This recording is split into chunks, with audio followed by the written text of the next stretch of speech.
Some advantages to the advancing mesher is the conformal mesh generated on either side of an interface and the ability to generate thicker and more uniform cell layers. It is relatively quick to generate when compared to prism layer meshing. The advancing mesher is less dependent on the original surface topology, which allows for more uniform thickness across the prismatic cell layers. In some cases, the first layer next to the wall may not have uniform thickness. This occurs when the advancing mesher has to collapse faces and edges in order to fit the required number of cells. Sometimes adding more layers allows the prism layer closest to the wall to maintain a certain thickness without being altered. In this example that you see on the screen, there's enough layers so that the prismatic cell closest to the wall is maintained at a uniform thickness. So if I were to change this to have less prism cells, you'll be able to see how that cell closest to the wall retracts in thickness.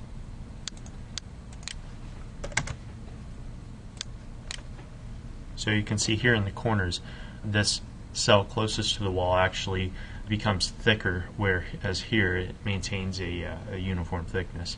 So what are some of the differences between prism layer meshing and advancing meshing? The advancing layer mesher generates a polygonal surface mesh from the initial triangulated surface. The prismatic cell layers are then generated by extruding the polygon surface into the region volume. This relaxes the dependency between the subsurface and region topology and allows the advancing layer mesher to generate a thicker layer with more uniform distribution than the prism cell layer mesher can achieve. One of the key points to the advancing layer mesher is that it also collapses and splits faces and edges, which helps to improve the mesh quality, in particular to help reduce cell skewness. So for the next example, I'm going to revert to the simulation that I just had up on the screen. In the previous simulation that I had open, you could see that the prismatic cell growth from the wall out into the domain is very uniform. What I'm going to do is I'm going to change the mesh models to polyhedral and prism layer mesher, and you'll see the difference in how the prism layer mesher doesn't allow it to do the same thing that you're viewing on the screen. It's not as uniform and it pinches closer to the edges of this cube that I'm looking into.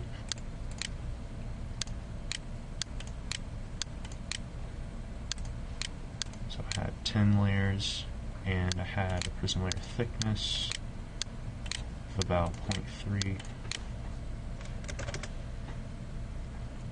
Mesh this, and here you can see exactly what I was just talking about. So another difference between the prism layer mesher and the advancing mesher is that in close gaps, prism layer focuses on reducing thickness and removing layers, versus the advancing mesher does remove those layers, but it keeps the same thickness. So I'll go ahead and load another simulation that I've done, which has two boxes within each other and shows how this changes. So in here I have a cube inside of another cube with these cell layers on them. But in this gap primarily, I'm wanting to look and see how these prism cells change in thickness in this gap. Now if I were to change this with pretty much the same settings for the prism layer, I'll notice something different happens.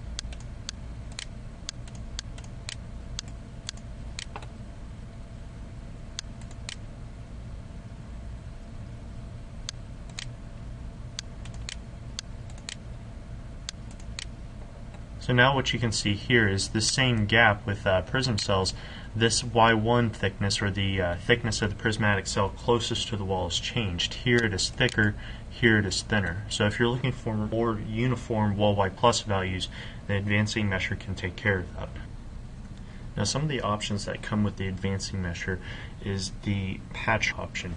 Now some of the good aspects as far as the patcher goes is that it maintains smooth surface features. It gives more uniform cell faces and the thickness of the prism layers while maintaining the features of the original geometry surface. The bad aspects of this is that it can produce a high volume ratio between the triangular corner cell and the adjacent prismatic layer cells. So to make a demonstration of this, I'm going to use the same simulation that I have here from before, and I'll turn my clipping off so I can see the entire box. And if I go back to my simulation and click Advancing Layer Mesher and enable my patcher, when I mesh this, what you'll notice is there'll be a large triangular cell that's developed here, which sits next to these elongated cells, which affects the quality of the mesh slightly. But as I said earlier, it helps to maintain smooth surface features. The other option that you've seen here, I'll go ahead and disable the patcher, but the other option that you've seen here is to create polyhedral prism cell layers. So you see the polyhedral faces on here. If I deselect this and mesh it, what you'll see is triangles on the surface, and those triangles develop the prismatic layers out away from that. So the reason for deactivating the polygonal surface mesher would include mapping to third-party codes that can't interpolate data from polygons, or maintaining an existing surface mesh.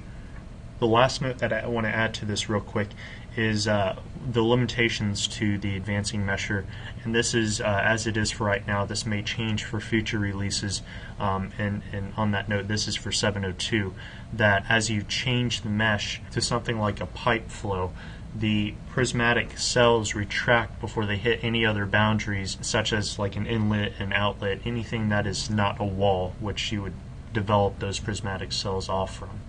So here I load an example where I have this box with an inlet and an outlet and a simple cube inside of it. And you can see here, just as I was mentioning, the prismatic cells retract to B0. And expanding on the last example that I was talking about, I have the triangular surface here where the prismatic cells have been developed from. The other limitation for right now in 7.02 for the advancing mesher is that volumetric control refinements are not allowed.